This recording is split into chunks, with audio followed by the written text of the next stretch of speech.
Hi అండి, అందరికీ నమస్కారం.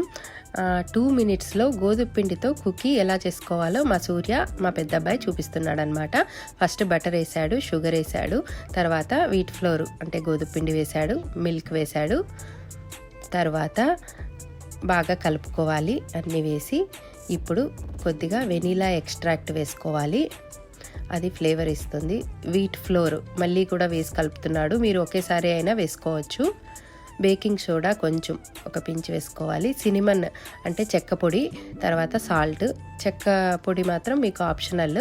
చాకో చిప్స్ వేసుకోవాలి. ఇది లేకపోతే మీరు చాక్లెట్ అయినా కట్ చేసి వేసుకోవచ్చు. ఇలా చేతికి అంటుకోకుండా ముద్దలాగా రావాలి.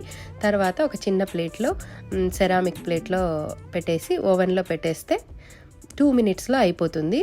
ఇది బేక్ అవ్వడానికి 2 మినిట్సే, బట్ చల్లారడానికి 5 మినిట్స్ కావాలన్నమాట. 5 మినిట్స్